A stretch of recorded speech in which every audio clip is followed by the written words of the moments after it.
Баршаңызға сәлем достар. Бүгін мен сіздерге дәмді әрі тез жасалатын турецкий лимонад дайындап көрсетемін.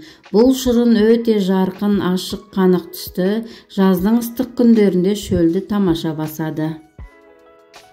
Лимонадты дайындау үшін бізге керегі 4 тау лимон және 1 апельсин керек болады. Цитрусовый жеміс болғандықтан жемістеріміздің үстіне толтыра су құйып 1 шай қасық ас содасын және 50 мл сірке суын құйып жақсылап жуып, осы судың ішіне 10 минут қалтырамыз. Содан кейін төгіп тастап, үстіне таза су құйып, жақсылап шайқап жуып алған соң, сүлгімен жақсылап сүртіп алатын боламыз. Жемістердің сыртқы жұқа сары беткі қабығын үккіштен қырып аламыз. Барлық лимондарымыздың сыртқы жұқа қабығын қырып алған соң, және апельсиннің де сыртқы жұқа сары қабығын үккіштен қырып аламыз. Қатты қырып жібермеңіздер, тек қана сыртқы жұқа сары қабығын ғана аламыз.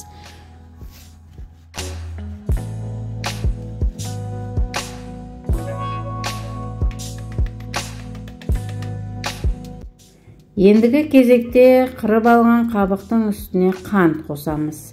Қанттың аз көп мөлшерін өз қалауыңыз білсін. Егерде тәтті болғанын қаласаңыз, мен сияқты 450 грамм қант қосыңыз. Қабықтың жақсылап қантпен бірге езіп аламыз. Міне осындай қанық түс шығады. Енді осының үстіне шырындарын құямыз. Ол үшін біз лимондарымызды осылай қолымызбен уқалап алып, шырынынан сығып алатын боламыз.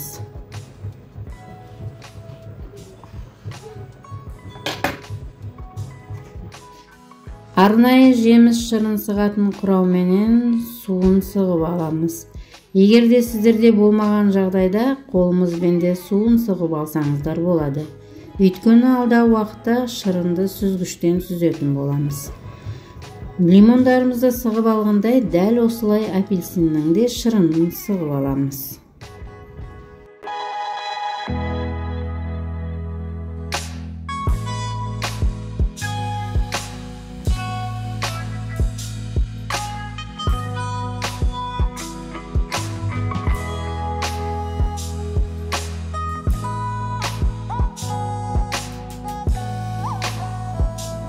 Міне ендігі кезекте, құрметті көрермен, сығып алған шырынды езіп алған қант пен жемістің қабығына құямыз. Жақсылап венчикпен араластырыңыз. Лимон шырыны қантымызды тез ерітетін болады. Міне осылай қант толықтай еріген соң, үстіне 3,5 немесе 3 қайнап суылған су құятын боламыз. Немесе минералды газдалған су құйсаңыздар болады.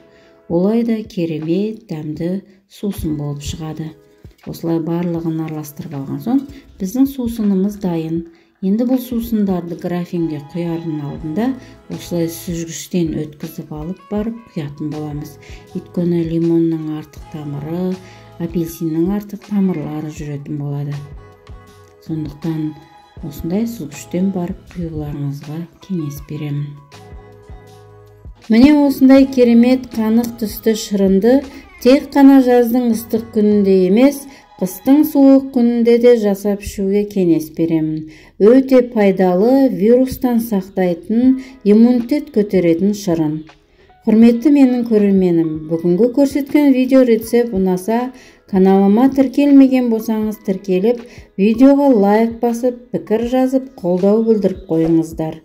Келесі видеоны жіберіп алмас үшін қоңыраушаның белгісін басып қоюды ұмытпаңыздар.